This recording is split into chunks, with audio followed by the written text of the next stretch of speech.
again, it's Steve Lebeck, the Rabbi from another planet. Please like, share, and subscribe, and ring that little bell so you're notified when new videos drop. And if you really could consider hitting the subscribe button, the like button, the share button, all those are fantastic, especially the subscribe. We like the subscribe button an awful lot. If you like independent voices here on YouTube, that is what we need you to do. Just click that little button, and it's fan-dabby-dozy. Thank you so much for doing it.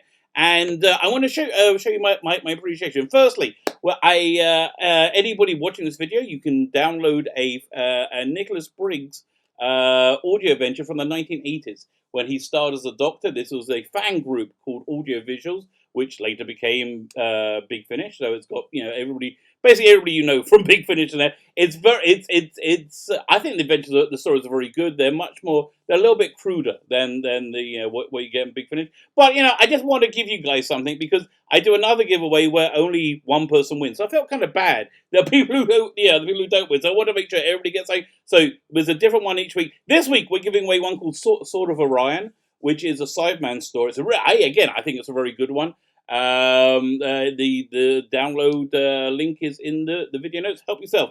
But if you want something a little bit more visual, a little bit cooler, then we're giving away this thing, Doctor Who, the complete third season, which I really enjoyed. It's the Martha Jones season. Dave Simm as the Master. Is it Dave? Yeah, no, John Simm. John Simm as the Master, David Tennant. All you need to do to win it is subscribe to the channel. Subscribing being the important part. If I'm belaboring this point, there's a reason for that. Subscribe to the channel and then comment either here on Facebook, on Twitter, with the hashtag #VoteSaxon. Vote Saxon. And we do the giveaways on the TARDIS Zone when we review the latest episode of Doctor Who, which will be March 1st, and it'll be the Timeless Children we're reviewing. If you're a big fan of this era and you don't like people not being a fan of this era, not liking it at all, then it might be not the stream for you to listen to. Anyway, it airs at 9 o'clock, roughly in that's UK time. So in the US, that's 4 o'clock. I always have to think. I say this at least twice. I do 2 videos a day, so I say this at least twice a day. And I always have to think, what do I have to do the calculation? So it's 4 o'clock on the East Coast or 1 o'clock on the West Coast. Tune in, and we do the draw there. And good luck, anybody entering. Good luck to all of you. Okay, so it's that time of the week. We need to look at Doctor Who ratings, and woo boy, they're not so great. Well, they're pretty good for me because I absolutely detest this era of Doctor Who. Okay, but before we get into it, I want to make a clear statement out there that if you enjoy this era of Doctor Who, more power to you, mate. Seriously, good for you. I'm really glad that you enjoy it. I hate it. Please don't let my utter hatred of it impact on your love of it. So listen, the ratings have come out. This season has not been good. And and I make no bones that I'm happy about that. I'm happy about that because I just feel this whole era is awful, utterly awful. I find it, I find that this Doctor is like one of the worst people that I've ever seen on TV. She's just terrible. So I'm really happy that the British public aren't enjoying this either. I don't think this is going to make any change whatsoever. There's a article on the Radio Times where Piers Wenger said, we're not thinking of resting Doctor Who amid the falling ratings. So again, I think the falling ratings has them rattled. But he said something interesting. He basically said, look, it's already paid for. We got the HBO money. We got the China money. It's already paid for. They bought it. I guess we're going to live. I remember when they're coming up to the season finale, the last episode of Seinfeld, they had, Jason Alexander. I'm so Jewy. As they talk about Seinfeld. Jason Alexander was on the Howard Stern show. He's like, well, what, before the episode aired, so what if it tanks? Jason's like, I cashed the check, it's a done deal. So yeah, it's kind of the same thing for the BBC, that they got the money, it's happening. They're happy with Chibnall, it's prepaid for, it pre-sold, no one's complaining, who's paying for it, so it's 100% happening. Although they did say the headline is, we're not resting Doctor Who. Excuse me, yes you are. Yes, if it's 18 months between 10 episode seasons. That is wrestling Doctor Who. Remember the older fans, such as me, the incredibly old fans, such as myself, remember the 80s when Doctor Who was rested for 18 months. When that was after season 22, the Colin Baker's first season. There was like this big news show that big news thing. I was on BBC News that Doctor Who was being rested for 18 months. Although I have to tell you, hats off to John Nathan Turner. They wanted to cancel it then, but he put out a completely unauthorized press release saying this is an 18 months we're resting it for, and I think his card was marked ever since then from the BBC. That's when he essentially he destroyed his career for Doctor Who, and then Doctor Who fans spent the next few years just crapping on him relentlessly. Listen, in all fairness, a lot of the Doctor Who he did was bad, but those final 2 years, fantastic. And again, Amazon, please, can you just give me my season 26 Blu-rays? I really want my season 26 Blu-rays for full stories, which I really, really, really like. Anyway, I digress. Let's talk about the race. So again, that's all that said. If you like it, good for you. More power to you. Fine. But the truth is, it's not popular. And again, the reason I'm happy about this is because if it was popular like it was in David Tennant's years or Matt Smith's years, I would say this Doctor Who has clearly moved on, and it's not for me. And it's not saying I would listen to Big Finish and the classic stuff, but I would be out of Doctor Who. Actually, if it wasn't for this channel, I would really have been out of Doctor Who this year by Orphan 55. Because after it's just agony watching. I watched it for the channel to Charles Demise, but you can understand. I love Doctor. I mean, it's not when I say it's not just saying I love. I like crumpets. No, it's a love. It's a genuine love that I had all my life, and it's just so hard for me to see it. In my opinion, just taking something I think is wonderful and beautiful, and just being crushed and ruined by ideological agenda. So, that's the next thing we're going to talk about. So there are people out there who don't want to believe that this Doctor Who is not successful. It's very important for it's very important for them that it is successful. So here's what I think is going on. I think they break into two groups. 2/3 of that group is people who just want there to be Doctor Who. They want Doctor Who to be successful enough that it's going to be keep on being made. They just want something called Doctor Who in their life, and they don't really care that it's like what the Doctor Who, or they like it. If you like it, as I said, if you like it, you like it. They just really want Doctor Who. I think that's more true of Star Trek fans though. Right now, they just want something called Star Trek, and they don't care that it's not very Star Trek-y. The thing is that they're calling Star Trek.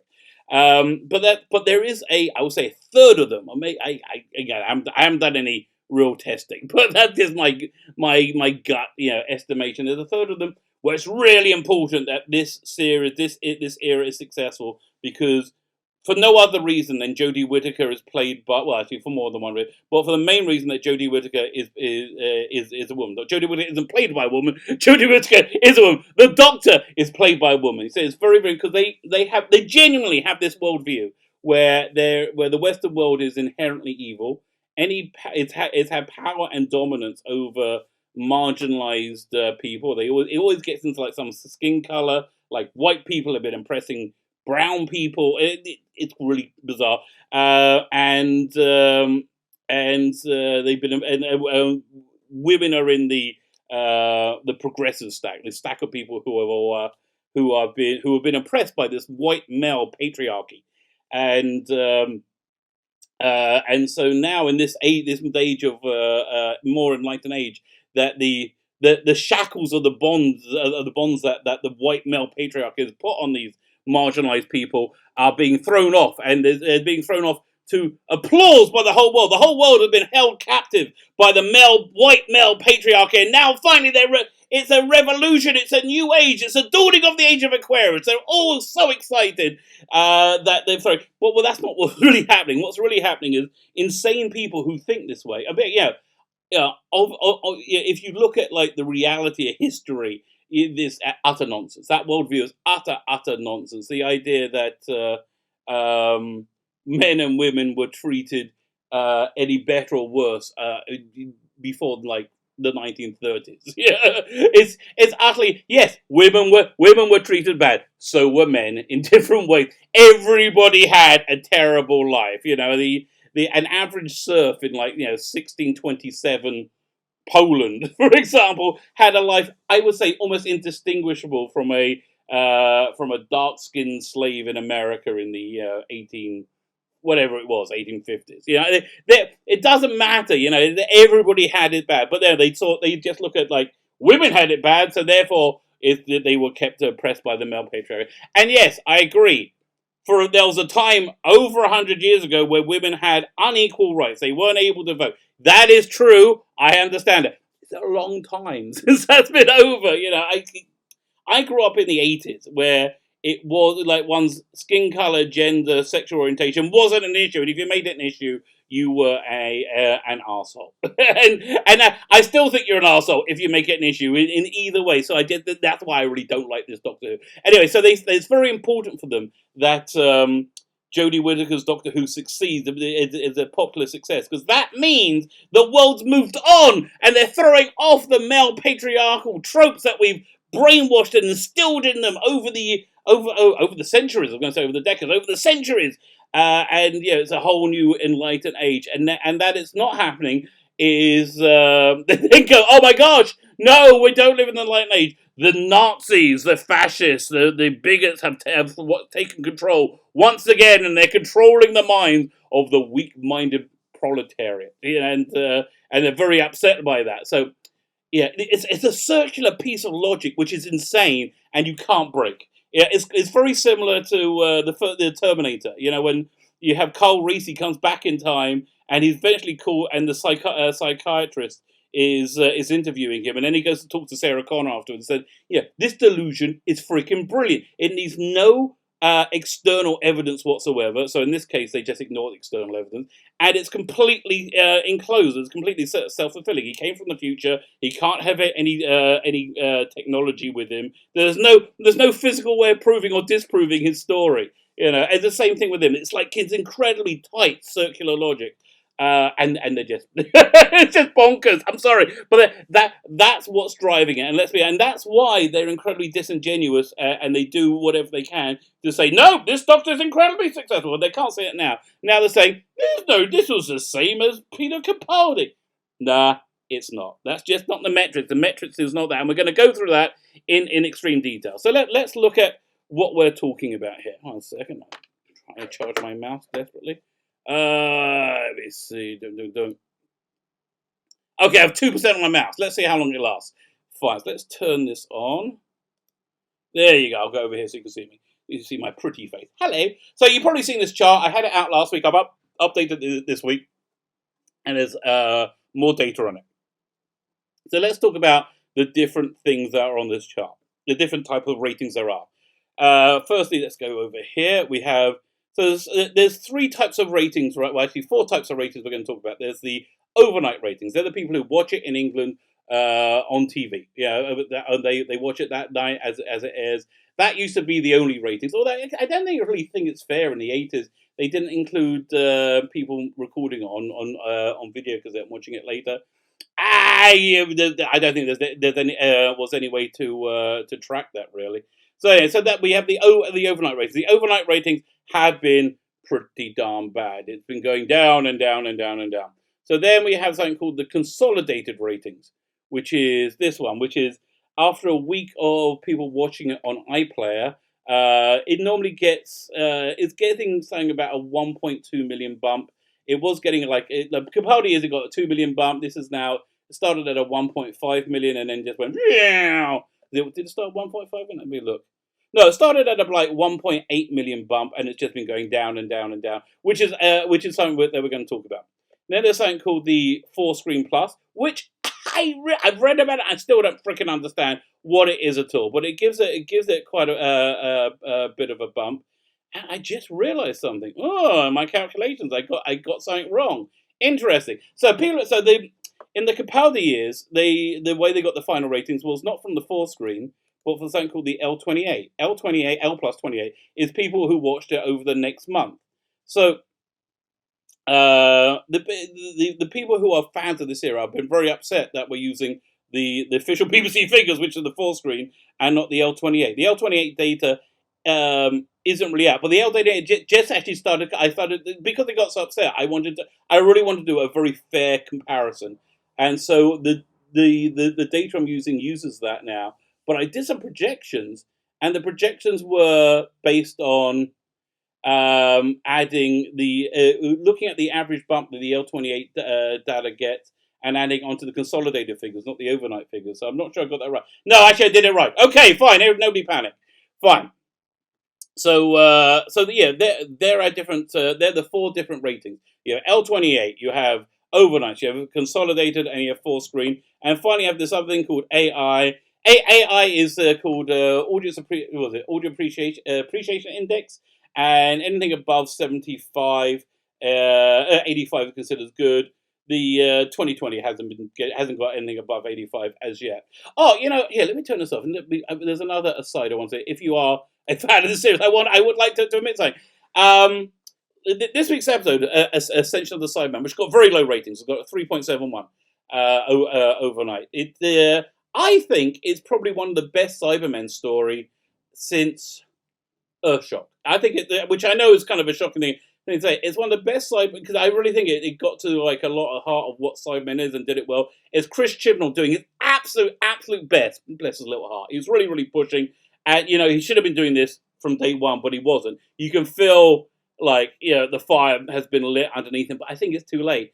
And the problem is that even though it was a good Cyberman episode, it was tainted by Jodie Whittaker. Jodie Whittaker is just, in my opinion, okay, this is my opinion, I just think she's awful in the role. Absolutely awful in the role. And I would hate her if she's a guy as well. I'd probably hate her more if she was a guy as well. Because, oh God, she has no idea, in my opinion, again, of who this character is or what it is.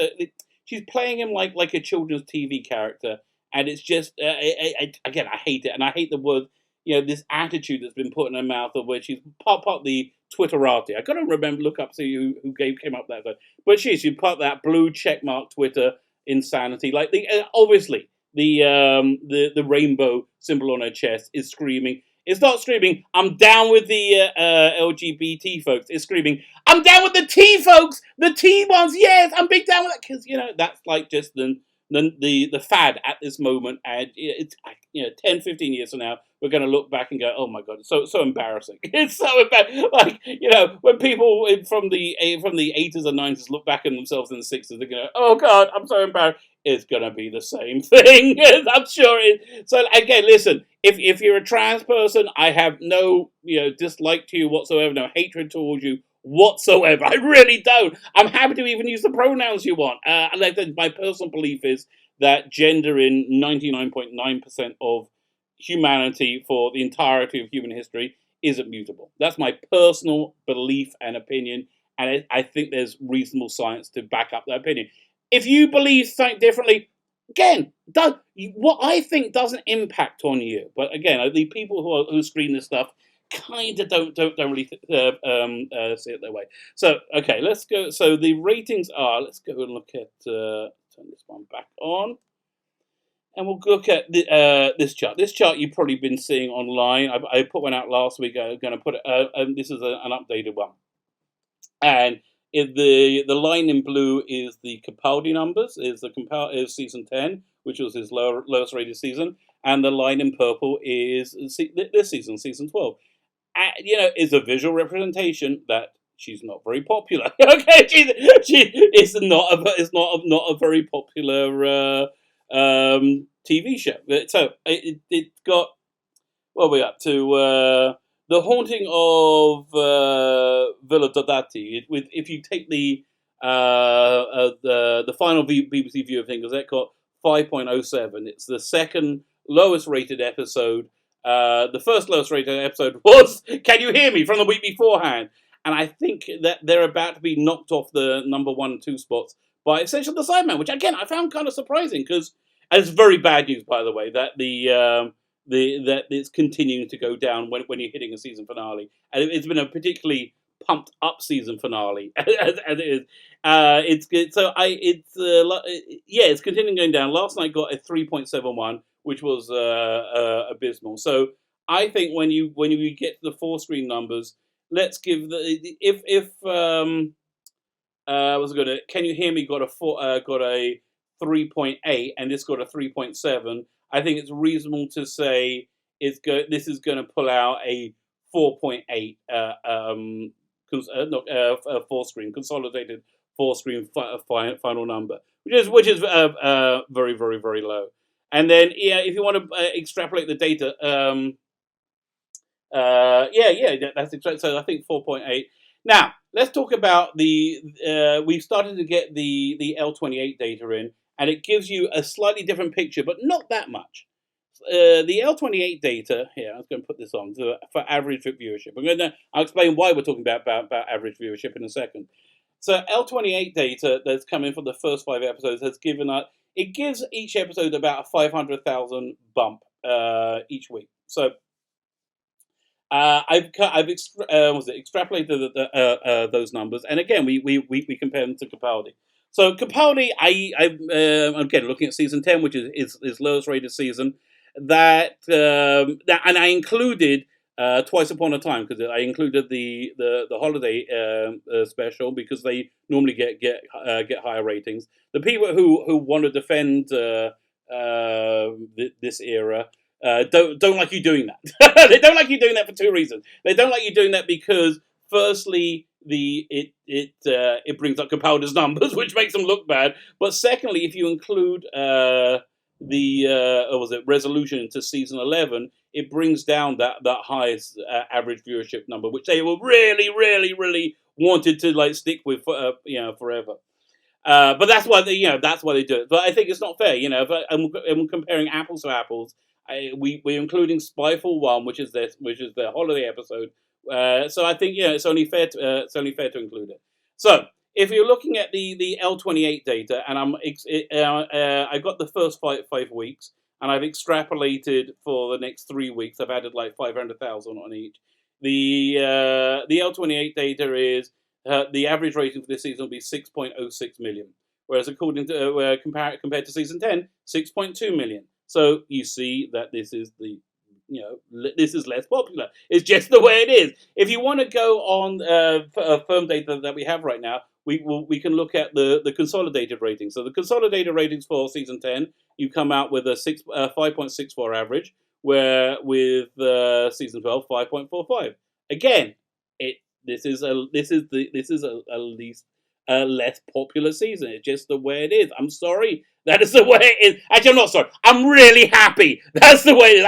I'm sorry if that upsets you. I really am sorry if that upsets you. Because although I really don't understand why people like this series. And I'm not going to argue with you. If you like it, fine. I do think there's a core of the Twitterati who see this as an important social statement, but there's important social statements being made at the cost of something that I love dearly, and I feel it's being destroyed by it. But again, I just don't think there's a way out. I mean, if we're lucky, we're gonna. I think episode 10 is going to blow up canon completely, and I do think we're going to see the people who just want their bit to be Doctor Who. Once you take away it being Doctor Who from, which I think the Times Children is going to be. We're going to see. I don't think we're going to see a Game of Thrones like Rebellion, but we're going to see a real dropping of fan support. I think. But you know what? Listen, I'm just a human being. I might be wrong. I'm happy to wait and see what happens. I've said that right at the beginning of the season. Let's see what happens. And you know what? It's exactly what I thought was going to happen. So that's why I'm happy to wait. Whenever I say, look, I'm happy to wait, that means whatever I say is probably going to happen. So that's what it normally means. And if I'm wrong, I can say, well, I was happy to wait. And I don't look like that much of a schmuck. So, that's the way it goes. So anyway, there we are. That's the ratings roundup as it is right now. It is this remains to be the lowest rated season of the modern era for because and you know what, this is the reason why I don't think we've hit bottom yet, which astounded me, because I really thought we hit bottom with Can You Hear Me? I thought it was going to be going up this week, but no, I'm astounded. But that we haven't hit bottom yet is terrible. And the reason why I think we haven't hit bottom yet is everything is perception is everything. Everything goes after how we what we perceive it to be. Doctor Who in the David Tennant years, in the Matt Smith years, was perceived by, again, the British public to be a highly entertaining experience that people just enjoyed, with the charismatic lead that you just enjoyed watching. I think Doctor Who in the current era, now that they lost that in the Capaldi years because Capaldi just wasn't as charismatic as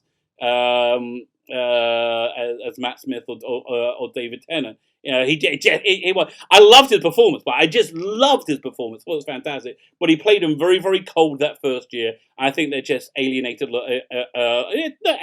turned a lot of people off. You know, the guy who should be playing the Doctor Who, which would bring bring us back up to the Matt Smith era. Right, I don't think Chibnall could do it. We got to get a different writer.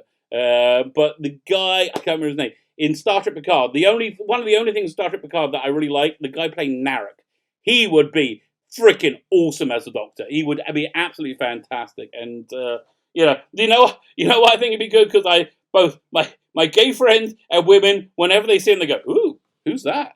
They're like, again, he has this real magnetism. I think he would do fantastic, but it's never going to happen. Why? Because HBO has already paid them. The BBC's cashed a check. They're going to make more of this trash. Thank God we have an 18-month wait.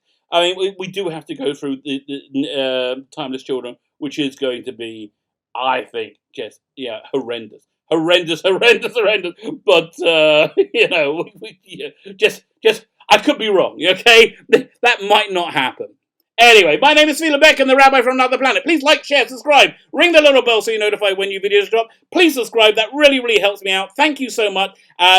Please check out the download in the video notes, the audio adventure, the sort of a rhyme. I think it was a really good Doctor Who episode. Interesting enough, Big Finish remade it for the first run of their first four of the of the McGann Doctor Who stories they did. I think the original version was a bit better. I can't remember. It's been years since but please download and enjoy it. Don't forget #Vote Saxon to win that. Tune into Noel on the TARDIS Zone. Well, tune in anytime because he's always fun to listen to. But tune in when I'm on there on March 1st. And have yourself a fantastic day.